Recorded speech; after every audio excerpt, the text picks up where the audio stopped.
Hi, everybody. Welcome to What Drives Us, episode 231. 231. Here we go. Today is Wednesday, May 17th, 2017, and I am Tony Schaefer from PriusChat.com. We've lost complete communication with Danny Cooper. We have absolutely no idea where he is this week. Or last week. Yeah, or last week, or the week or the before. week before. Right. I think he's gone all David Letterman with the full beard and everything. But you got a strong cast of characters and a kicking sidekick by the name of Russell Frost from PriusOwnersGroup.com. A kicking? Was that? What is that? I have no idea. I'm waiting. Okay, thank you. I just didn't know how I should react, like if I should be pissed or... Hey, everybody, it's me. I'm Russell, and PriusOwnersGroup.com is one place you'll find me, whatdrives.us, and I am so glad to be here. And I'm so glad my friend Tony is waving the big baton, because I'm just going to kind of snooze back here. It's kind of a snoozy week for me, so thanks, Tony. Yeah. Ooh, see, you said snoozy, and now I'm yawning. I haven't even started drinking. I've got my Guinness Rye Pale Ale. And my advice to anyone listening or watching, do not buy this beer. It is not very good. Yeah. But if Guinness wants to give me a bunch of free basic stout, I will drink that. But this stuff is just, it's not your best. So I'm gonna start with the man in Canada, the true Canadian. He is our resident Chevy Volt driver, plug-in enthusiast. He's Mr. Mark Coughlin. Hello, everybody. Welcome to the show. I hope my voice holds out for another show. And I'm certainly glad to see Russell has a bottom third for this show. I know, right? Why does it work here and not on the other show? I don't know. But there it is. I'm very happy. Yeah. Thank you, Mark. Thank you for pointing that out. So I'm going to kick it over to our former Canadian, our relocated Canadian who currently lives in Boulder, Colorado, the owner of Boulder Hybrids. He tears down, repairs, rebuilds hybrids, EVs, and all things in between. He is Mr. Paul Guzik. Hey, everybody. Glad to be back. And sorry, I'm not wearing a red shirt as a former Canadian, but you must have it in there somewhere. I do have a red shirt at home in my closet. Where's your solidarity? That says Canada kicks ass. Nice. Which reminds me. Maybe I'll wear it on Canada. There you go. Yeah. Mark, any idea how the Sens are doing right now? The Sens didn't do well last night. The last game they played. That's right. Yeah. So they lost 1-0, but now they're behind 2-1. So wait, they played last night? No, I thought last night was the Preds. The Preds, right? Yeah. Right. So they're playing right now. I don't know what the score is. Okay. All right. So that concludes the hockey highlights for this evening. On to cars. On to cars. Kicking it off. Russell has a special comment for a special someone. A special. It had to happen someday, right? I mean, because let's be clear. There are assholes that own every make and model of car in this world. Everyone. And probably me. I mean, I might be an asshole sometimes. But nonetheless, driving yesterday in Brandon, Florida, I ran into my first Tesla asshole driver. And boy, this guy was either brain dead, brain damaged, maybe suffering a stroke, maybe just, I don't know what serious medical problem he had that I might be ignoring. But let's just say you can't make a 5-mile-an-hour lane change from the right-hand turn lane to the left-hand turn lane across traffic, even if you're driving a $100,000 electric car. Are you sure? I'm pretty sure about that. And then to kind of cross 2 lanes and not make the turn right away, just to kind of sit there, even though there was no oncoming traffic for him. So he was like, everybody just kind of went, "Roar!" Yeah. So a tiny little observation. Yeah, hey, guess what? There are a couple jerks that own Teslas now too. So the other part of this that I wanted to talk about was this there's a fascinating video of a young man, and the question that I had was, where the hell does this kid get his money? Because this kid has a P100D and he's stripped it. And when I say stripped it, I'm going to show you the interior shot Okay. Here he is in his P100D. You will notice that he's taken everything out of the interior. He has taken $100,000 car and stripped it.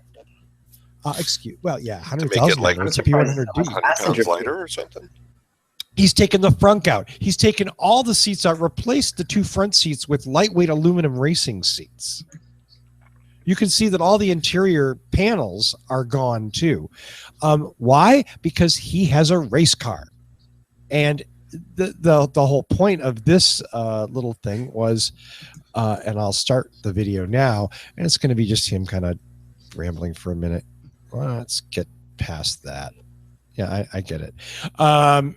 He went to some racetrack and raced a bunch of people. Apparently $100 a race. It's sort of just, one of these, everybody drives up and you kind of pair up at random and you race each other. So, it's probably not a big surprise. There weren't a lot of other Teslas there. In fact, there were no other Teslas there. There were a lot of, guys my age with muscle cars riding. And here, of course, is this young pup driving up in a stupid electric car, whipping their ass. And I do mean embarrassing them.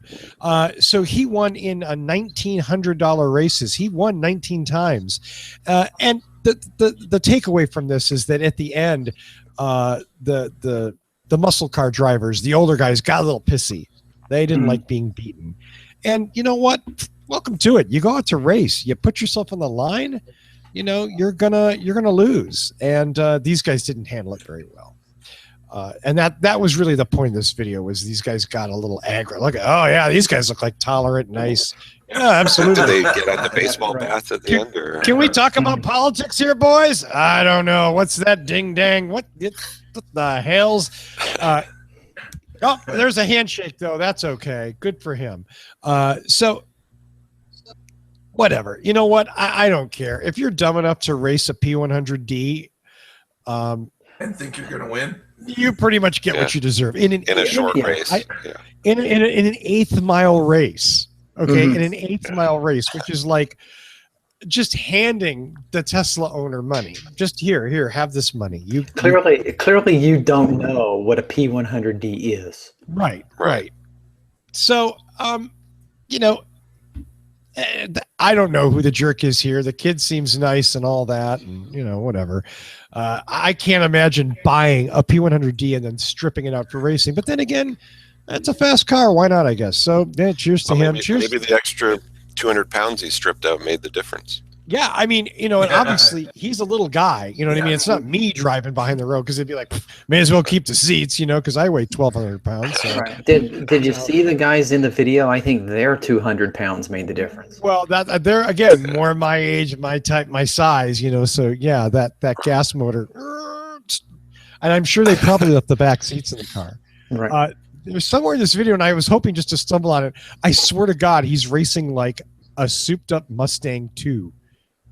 Okay, which, if you're not old enough to realize how lame that is, we're talking like, I just can't even imagine. Yeah, it's like putting a V8 and a blower on a Vega. Okay, it's just not a good. Another 70s reference. I've lost half the audience. So with that, I'm going to say that's my rant for this week. Thank you. I kind of, I was watching that and I kind of pictured, it reminded me of Joe Pesci and My Cousin Vinny. He walks into the pool hall and he's like, hey, you owe her money. Did you lose the game? Yeah. Okay. Pay up. That's right. Yeah. Guy's like, how about I kick your ass? We're renegotiating. That's what we call negotiations. So I had that whole scene running through my head as I was watching that video. Did we? Oh, no. I thought Russell froze up again. No. Luckily, no power outage this time. Yeah. So what I want to do is segue from there's no segue. There isn't. From that to, I was just trying to. I got nothing. Tony, what about Flipboard? What? Oh, you want me to do a commercial? I don't know. Yeah, no. Isn't that what you're supposed to do? No, well, later. But this is. See, there was no way to really segue into this except that, we were talking conventional cars, and this is not an EV thing, but in the same way, and I kind of feel that there's something tied here, in the same way that Volkswagen really tried to hide Dieselgate and everything. It turns out that BMW might have a bit of a controversy and possibly a class action lawsuit in their own right. Again, this is not an EV or a hybrid thing. This is actually literally BMW's conventional cars that have been turned off and parked, some of them for hours, one of them for 3 to 4 days without being driven, and they suddenly catch on fire and burn things. Themselves, looks like. Yeah, in best right? case scenario, they burned themselves. Worst case scenario, they're parked in a garage. And if you watch the video, yeah, this guy who says he's a lifetime BMW owner, basically his house is gutted. And so they're going to BMW and they're saying, "Hey, what the hell's going on here? These cars are just lighting up." And I'm sorry, the dude putting his BMW out with a garden hose. Oh, that poor bastard. He is standing for distance away. He doesn't want to get burnt. So in the video, it says that these people are calling like the BMW dealerships and they're saying, "Hey, what the hell? My car just caught on fire." And the dealerships are saying, "Well, this is the first time BMW has ever heard of something like this." Yeah, even though it's not. And when asked for comment, BMW replied, "There are over 5 million BMWs on the roads in the United States, and an event like this is extremely rare, and we can't rule out illegal modifications or even rodents."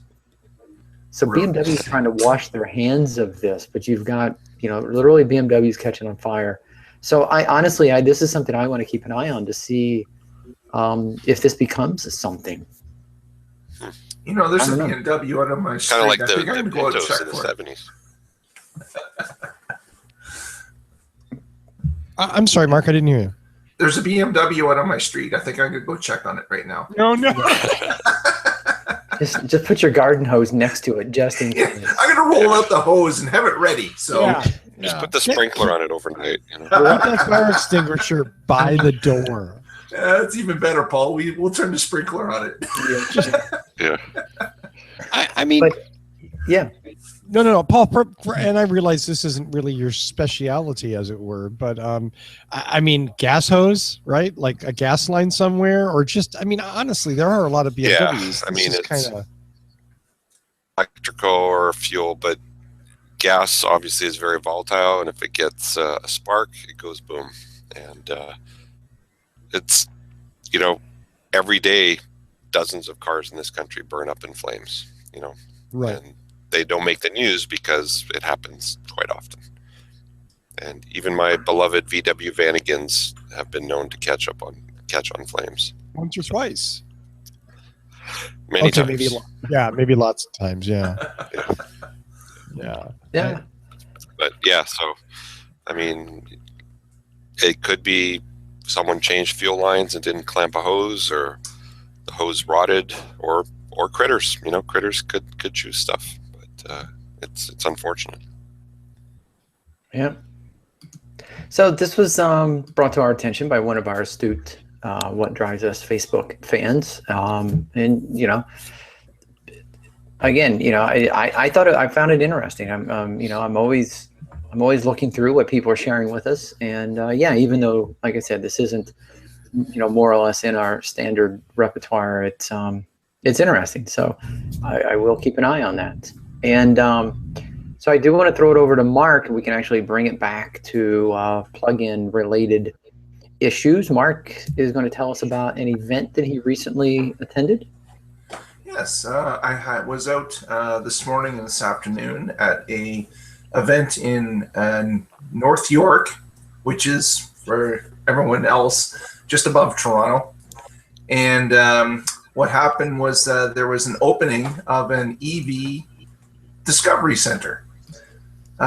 So a group, local group here in Southern Ontario called Plug and Drive has set up a Discovery Center where EVs are displayed and people from the public can come in and learn about what EV matches their best scenario, what they can get explained through the multiple cars, and have test drives on those cars without having a salesman present, and walk through the options that they have as well as the available rebates that are available to citizens here in Ontario, and let them know what's going on and how EVs can fit into their life. Wait, hold on. Go back to the part where you said there were no salesmen. There are actually no salesmen. I really enjoyed that part. This office that they have set up, this discovery center, there is not a salesman available. You can't buy the car here, but you can learn all about it, collect the data, and understand what works best for you, and leave with a clear path so you can purchase the car. They will let you know what group to go to, what to ask for, and you can basically go into your local dealer and follow through with the proper questions and get the EV that you are quite confident will fit your lifestyle. Dude, that is awesome. That's cool. Is that like an the actual fact that e-golf? It is an e-golf, yes. That's the first one I've seen up close, not in a showroom. I like the way sorry, it's Paul. sponsored by Big Electric and not Big Oil. That's kind of cool. It's an opposite, yes, exactly. Yeah. So here we are inside the center where we've got some local dignitaries that are making some speeches. And of course, the ribbon cutting that has to happen. And you've got a ramp that goes inside the store where the cars are driven in and parked inside. So if there is inclement weather, you can still examine the vehicles. Here's an interesting Bolt that was in the crowd. This one made the trip from Montreal. So a 600 kilometer journey from Montreal to Toronto, approximately. Paul, what's that in U.S.? 600 kilometers.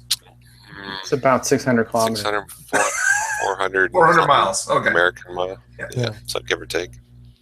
There's the shot of the inside of the Golf. That was kind of cool. They popped the hood so we could take a look at it. And they installed 4 level 2 chargers that the public can use as well as they use for test drives.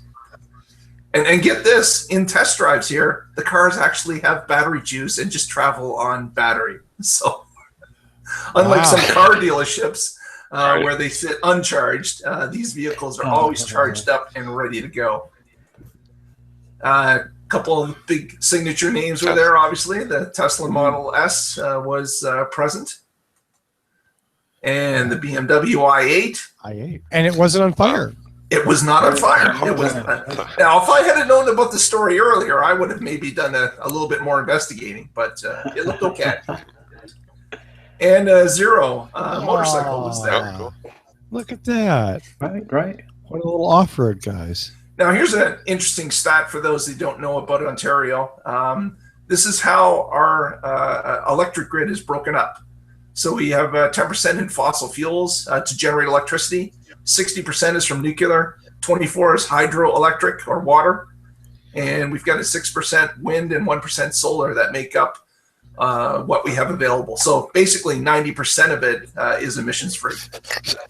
So whoever did those bar graphs doesn't really know ratios very well. The 10% and the 6% are very close. The 1% looks pretty large, doesn't it? Yes. I think that's a yeah. Art is more important than spatial relationships. Right. There's somewhere in the fine print it says not to scale. So yeah, it was an interesting. And Toronto Hydro was there. They're sponsoring the actual plugs that are there, the level 2s. So it was a great event. It's a great center, and it's an ideal setting for the public to learn about electric vehicles if they know nothing. Idea. Hey, so Mark, I have a And Go ahead, Paul. And do you think there'll be volunteers staffing it, or? Yeah, that's what I was going to. Yeah, I was kind of going in that same route. Was I mean, because I think that has more credibility if you have enthusiasts that come in on a day they can donate just to kind of talk about their car and their experience. Exactly. The group that is sponsoring and operates the center is called Plug and Drive, and they have, as well as volunteers, they have paid employees as well, and they explain what the cars are about, and of course they have events where they will bring in other groups, other enthusiasts that can come in and talk about their experience. They have little seminars and informational handouts about what is available to the public. That's really cool. Well, just the fact that the public can go in and get educated without some greasy salesperson trying to, push them into something. Yeah, I'm trying to sell them a Corolla. Yeah, or exactly. Yeah. So it was a great experience, and I wish them all the luck in the world, and I hope it turns out well for them. But from the opening, it seemed like an ideal situation, and we look forward to their success. Cool.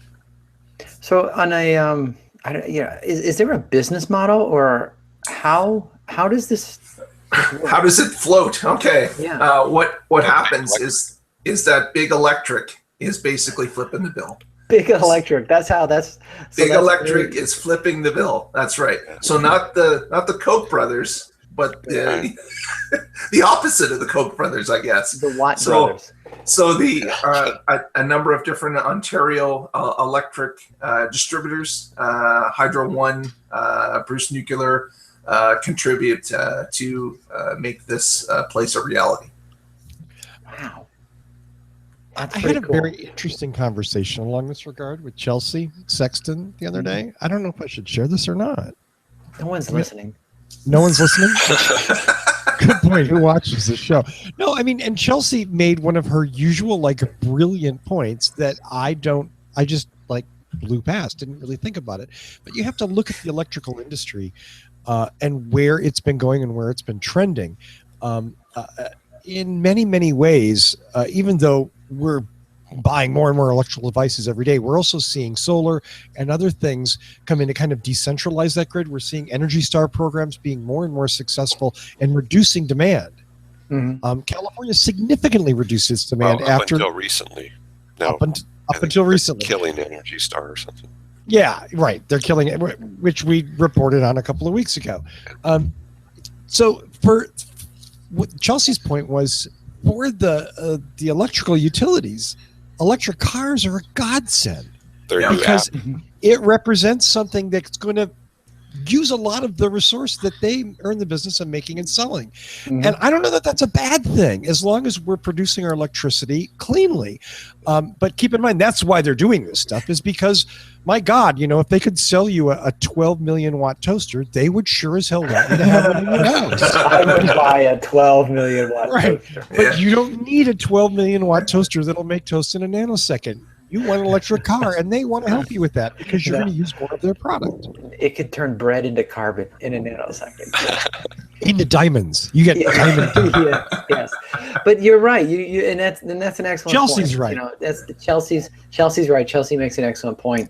When you're an electrical company, when you're a utility company, selling electricity, that is your product.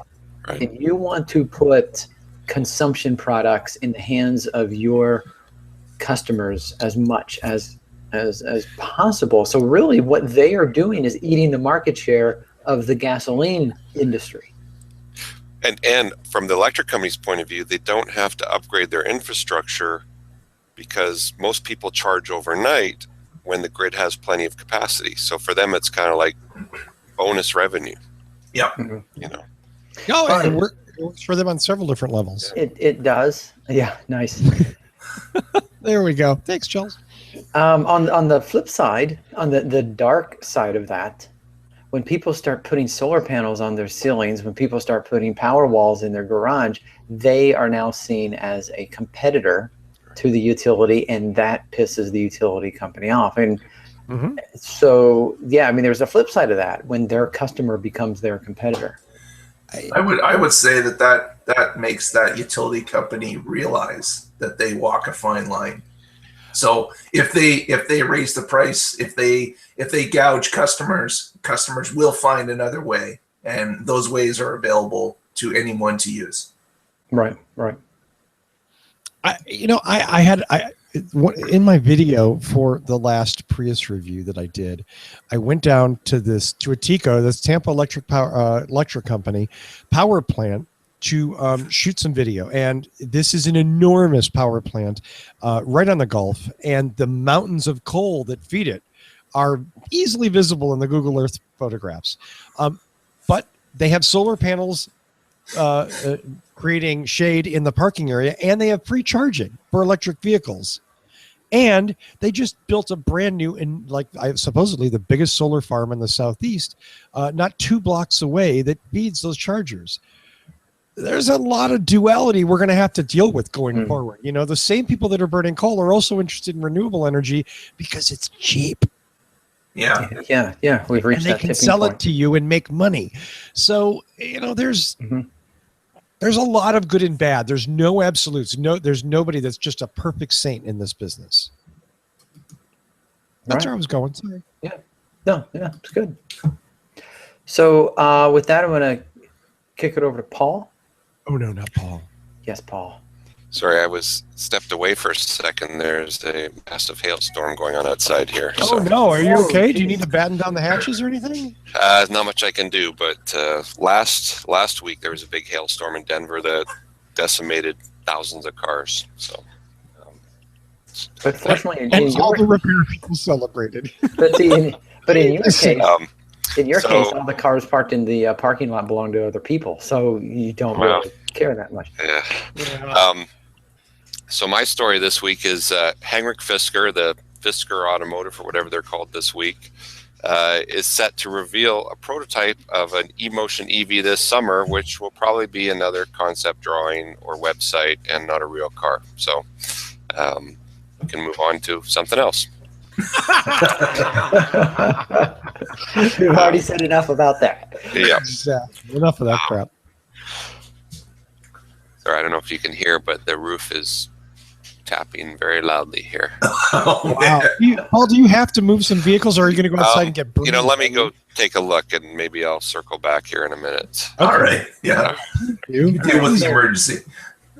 Yeah. So the story Paul was going to segue into is guys, there's a Chinese company, and it's NIO. Do you say NIO or is it NIO? NIO?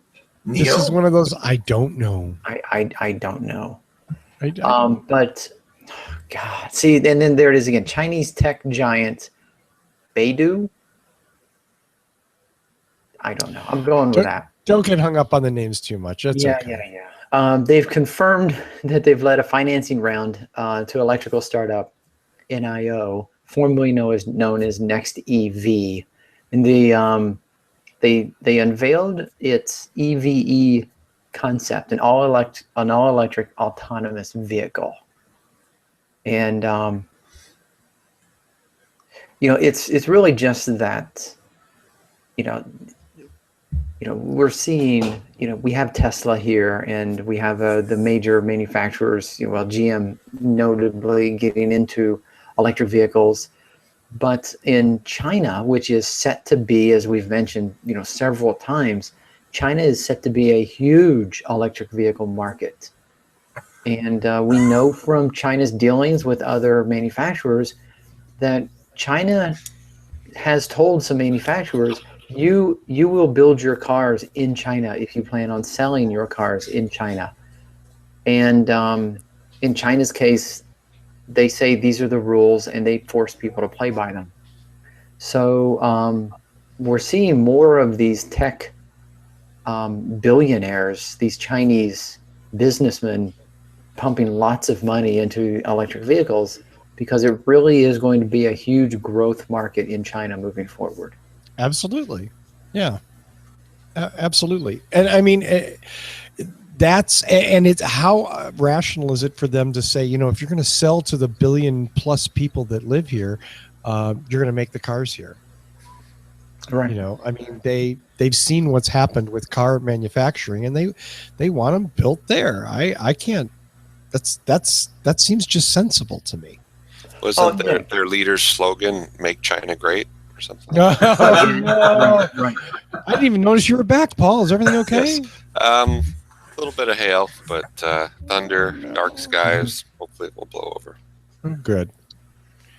Yeah, so one of the things it does say, NIO has actually, I don't know if poached is the right word, but they've brought people over from Tesla and Apple to help work on their car. And it seems to be the trend in the industry. We hear a lot of people leaving Apple to work for Tesla, leaving Tesla to work for Apple, or, this kind of stuff. I mean, I will say from my industry sources, NIO, if that's how you pronounce it, is way more real than Fisker or Faraday or any of these other Chinese companies. They apparently have deep pockets. They are taking a lot of talent in Silicon Valley and giving them jobs. So of any of these sort of Chinese startups, they are probably going to be the most successful. I don't know if you guys covered the other story about the Nuremberg Ring. No. So their NIO hypercar, which is not a production car, but it's sort of a proof of concept, smashes the EV lap record in the Nuremberg Ring, which for any of you who don't know what that is, that's a track in Nuremberg, Germany that every manufacturer tries to maximize their speed around. It's insane. Yeah. And people spend millions of dollars to shave 2 seconds off of their lap time of this course. I'm just looking for a little picture. Yeah, so it's pretty impressive that a startup has got the world record on that course as an EV. It's a nice looking car. Yeah, and the car. Did you see the price? The price on the car? I mean, of course. Well, and they've taken a page from the Tesla playbook. Build a sports car first, raise some money, raise some awareness, and then build a car for the masses. That's and that I mean, you just have to look at that car and you have to realize it's not exactly what you would consider a street driver's car, and they're hand making them right now, and I forgot, it was in the tens of cars, 50 maybe they're going to make, and they're going to. So it's like the McLaren supercar, things like that. And they're going to be just over $1 million each. Wow. I'm sure they've already got people. Is that all? Up. Yeah. Just $1 million? They're underselling themselves. Yeah. So, like all the startups, we wish them well. And, I mean, one of the things that they've been talking about is by the time they get a production friendly car, it's going to be fully autonomous, and they may not even have a steering wheel in it. It will be basically like a rolling lounge where you can just hang out and the car will drive you to work and wherever you got to go.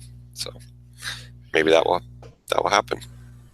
And for those of you curious, here's a wonderful old sort of vintage thing, but give you an idea of like how intense this racetrack is. That's the Nürburgring right there. Well, and the cool thing about the ring, the Nuremberg course, is it's not just a flat straightaway. It's cornering, it's accelerating, it's up and down hills. It tests all aspects of the car, and every auto manufacturer uses it. And the other really, really cool thing is the public can drive their own car on this course. So you can pay 30 euros or whatever the gate fee is and go drive your own car and see how well you can do on this professional course. I know a kid with a P100D. Yeah, there you go. Yeah. And if he was in Germany, he could do it. And they there's no speed limit, there's no cops, and you can test your machine's capabilities. I'm sure you have to sign a waiver. So what you're saying is closed course professional driver, just like in all the commercials? Yeah. Yep, you can be that person. And if you enhance your own car and you want to test it, you can go over there and drive it. I don't think there's a similar course in America. No, I don't think. Maybe anywhere in the world. I don't know. Hey, that could be a business opportunity. We should all let's build a Nuremberg ring. Yeah, we should build a ring. Yeah. I'm wondering how long it is. It's like 20 kilometers? 25 kilometers? 12.9 miles. So, 20 kilometers probably. Yeah, I guessed right. Yep. No, I mean, I remember reading about it somewhere. So yeah.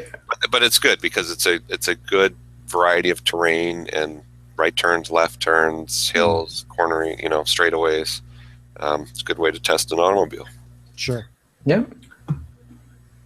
Well, speaking of Neo and autonomous EV and Tesla killer, possibly. I don't know. That's a stretch. Is that my thing? Yeah, Am I I'm leading supposed up to Russell, who Oh. another bold statement. Tesla Speaking going. of Tesla killer, didn't I see a headline like Ford stock was at a 1-year low today or something? Yeah, I can't imagine why. Yeah. Oh. Not a clue. Well, you know what? I'm not going to talk about Ford. Not that I don't think Paul has an excellent idea for a story, because he does. But Green Car Reports last week, in fact, our friend John Volker wrote an interesting little story, and I'll read the headline. It says, quote, VW to Tesla, subquote, anything you can do, we can do better. Of course. Right. Yeah, they could scam diesel emissions tests better. Yeah. Better than anybody. Who has a better reputation in the auto industry for honesty and forthrightness than VW right now? I mean, you want to take VW at their word for everything they say, right? Right. Oh, sorry. Yeah, you don't. And obviously, you know what? All these companies, every company wants to make money and wants to look good and seem powerful. And it's probably embarrassing that an enormous global behemoth like Volkswagen, and keep in mind, Volkswagen is a huge company, is being embarrassed in what everyone is coming to see as the coming technology, electric vehicles, by stupid little idiots like Tesla. VW says they're targeting sales of 1 million electric cars per year in 2025.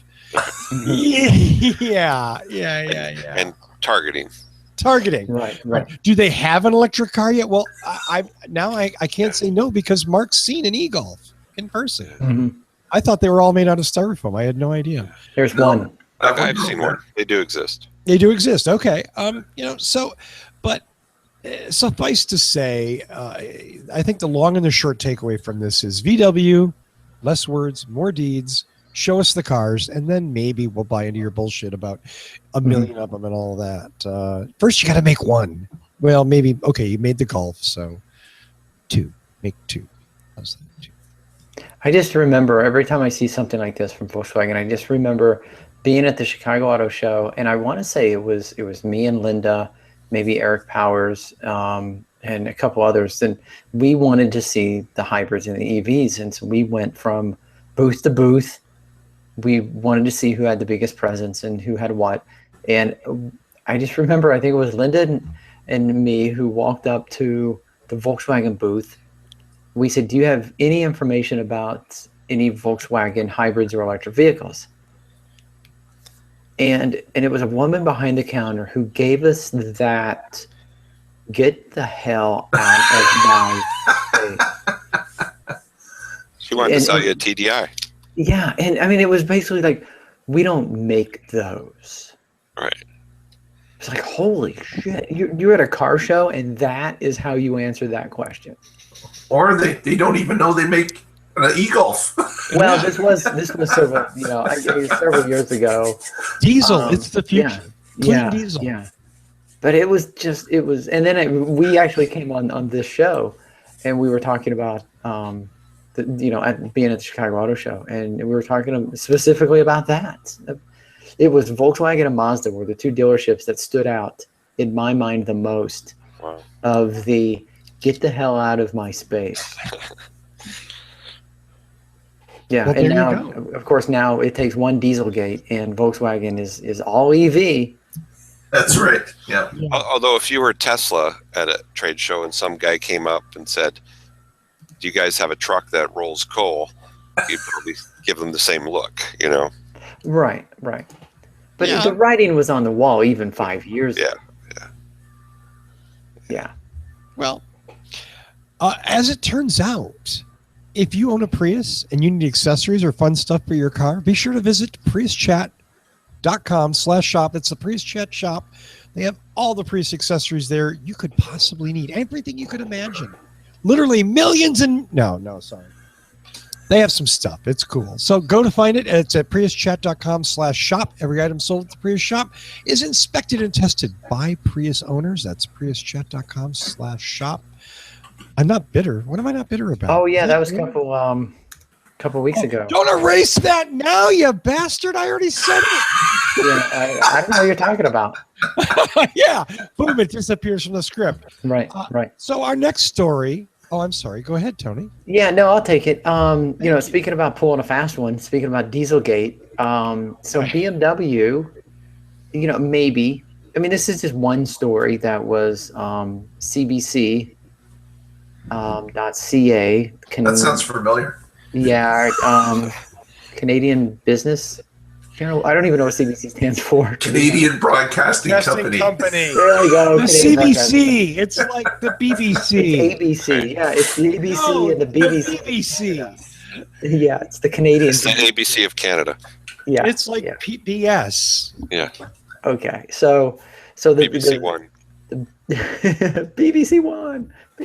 Anyway, so they had this this article and this video, and I can't call it a scandal because it's just one guy, right? But he bought his i3 with expecting 200 kilometers of range because that's what BMW was telling them.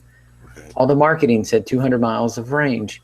So he got in line, he put down his deposit, he waited, he got his car, 200 kilometers of range. He gets in his car, he's driving around, and he's lucky to get maybe 120, 130 kilometers of range. So he's like, what the hell? Turns out that BMW had been advertising and promoting 200 kilometers of range, but then they just very quietly changed the website and changed all the marketing so that now it only reflects, like up to 150. Wow. And so he is basically seeing, it sounded to me like this Got hoodwinked. this story, yeah, he kind of got hoodwinked, and he's kind of, I don't want to say he's fishing, but it almost sounded like if you or someone bought an i3 and you expected this, contact us kind of Class action lawsuit. Maybe, but if it can be proven that they knew that the car wasn't going to get 200 kilometers of range and they were selling it with that marketing, then I mean that's every bit of false advertising. Yeah. Wow. Intentionally misleading consumers. So this is just another thing that's up there to keep an eye on to see if anything comes of this. Yeah, So what do you it'll be think? interesting to see if others start to chime in on this. Yeah, do you think that this is something that we could see with other manufacturers moving forward? Why didn't they just under promise and over deliver like I'm hearing that people with the Prius Prime that gets 25 miles EV range, people are getting 30, 33 without too much effort. So I got 29 or 30 out of mine. yeah, so that's a way better situation for the manufacturer. Absolutely. Right. Yeah. You would think that the numerous Hyundai lawsuits, class actions would have taught manufacturers to do that. Yeah. Right. I mean, back in the day, Ford had to lower their Fusion, right? They originally said 33 because they wanted to say, it's above 30, and then they had to lower it down to 29. And didn't Honda have to give people cash because they lied or something? Yeah, I think there was that. I do know they had a fix because their batteries were dying. Right. But yeah, so do you think this is something that the manufacturers need to be aware of course, like you said, they need to underpromise and overdeliver. But moving forward, do you think there's the possibility that some manufacturers might overpromise and end up eating crow later on? Yeah. Well, there is a fine line though. With an EV, depending on how you drive the car, you could substantially lower the EV range on that car by hammering on the brakes and the accelerator constantly, driving in adverse weather conditions. There are ways that you can make it perform less than optimal and make the numbers. What the hell do you know, Mark? Well, I know. Like if you buy like I know a few things, Tony. Just a couple. I know if you buy a brand new Leaf, the dealer makes you fill out like a checklist that says, I understand that I may not get this. I understand that the battery may die. And you have to initial like 12 pieces on a paragraph on a page and sign off on it that basically says, "Hey, we're not promising nothing," and you have to sign that to take delivery of the car. Wow, I didn't know that. Yeah, and I'm sure all of these companies have something like that, but But I is don't know that if anybody out there listening has a Leaf and went through that process. If you could share that document, but I've heard about this document. So in my mind, It's like a disclosure statement. yeah, but the range per charge to me, and I know it's not a true apples to apples comparison, but I think miles per gallon. A conventional car, they always talk about miles per gallon, but we know that there's 100 ways you can negatively or positively impact your miles per gallon, but no one makes you initial. Right. Yeah. It just seems I don't want to say it's not in Maybe a bad Nissan way. has better lawyers than the other companies. Well, maybe or worse lawyers, depending on how you look at it. Or it was a result of the battery issue that some of the early Nissan Leafs had in hot weather. Right. Yeah. Yeah. Well, and even the Prius Prime, if you read the owner's manual, it basically says it will deteriorate over time, so have fun, and that's not covered by warranty. So it says have fun. Yeah. Welcome Kinda to like- batteries, buddy. Yeah. Batteries don't last forever. Yeah. Right. Like your transmission used to. Yeah. Oh, wait, sorry. No, that wasn't right either. Shit. Well, speaking of shit. Oh, shit. Yeah. Oh, shit. So it turns out Portland's burning poop. No. Yeah. What do you know about that? I think Patrick's involved in this. That's all I'm going to say. Well, he's involved. He's a somehow. supplier. Yeah. Single-handedly powering Portland with his poop. Yep. not- He's saving all his poop for the city. Yes. So the city of Portland has just approved a $15 million project. Now it turns out that the water treatment facility was actually using some of the methane off of the process to power the equipment that drove the process. So it was a pretty cool full circle thing. So processing the waste generated methane. They captured the methane and used that to power the equipment. Except they didn't need all the methane that was being generated, so they flared it, which means they basically, you see the fire, Right. The constant fires at power plants. So they were just burning it.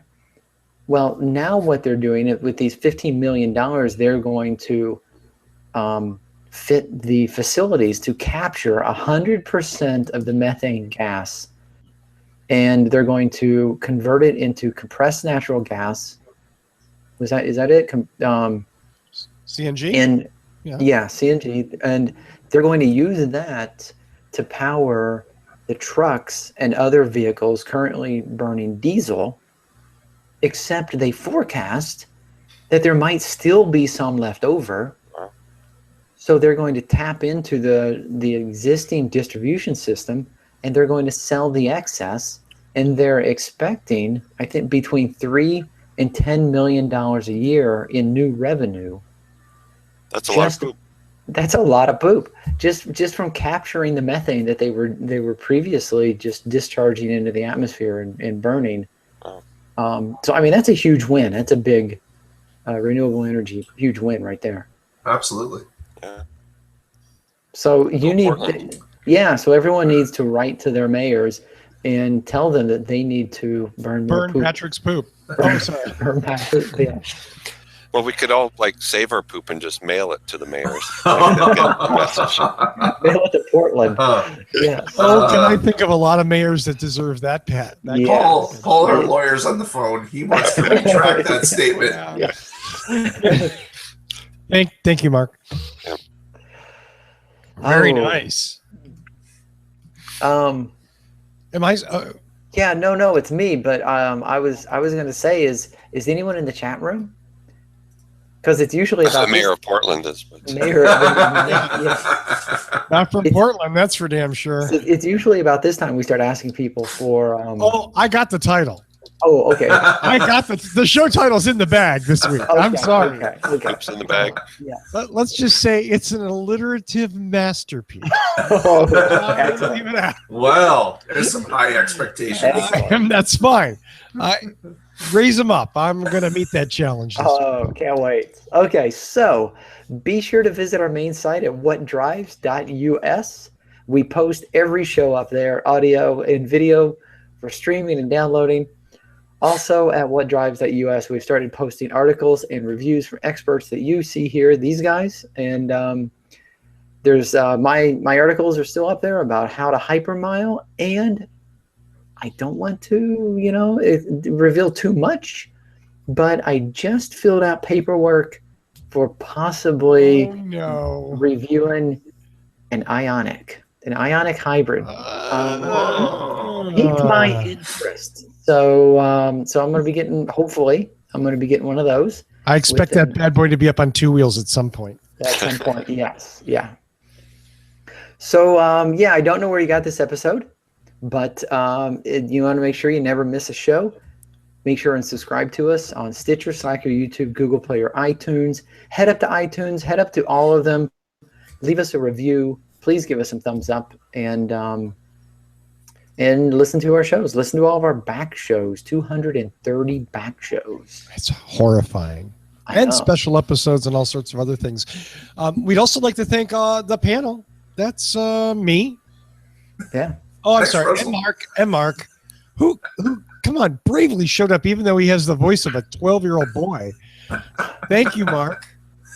You're welcome. Thank you. Nice. I was hoping you were going to cater to me there for just Paul, who's bravely stood at the camera even though hail is raining down. Destroying. Yeah, it'd be good month to be a glass technician in Colorado. One of those dent and dimple repair companies. Yep. They're all doing well. I also want to take just a moment here. Come on, Google. I mean, I know the software is free, but really, there we go. I want to show my favorite video this week, and it's totally unrelated to anything, but here it is. It does involve a vehicle. It's a drone, and this is a drone chasing these guys, shooting fireworks at them, and wait for it. Boom! Dude gets hit hard. Oh God! In the head. Oh, yeah. I don't know why that's so entertaining, but it is. It's a Darwin Award. Awards Darwin on Twitter. So that's let's see. Our theme music, as always, courtesy of Mr. Michael Manring. Visit him at manthing.com. That's all I got for this week. All right. Well, so we're gonna call it. Time of end, 8:59 p.m. Central Standard. So make sure you tune in, download us next week, and find out what drives us. My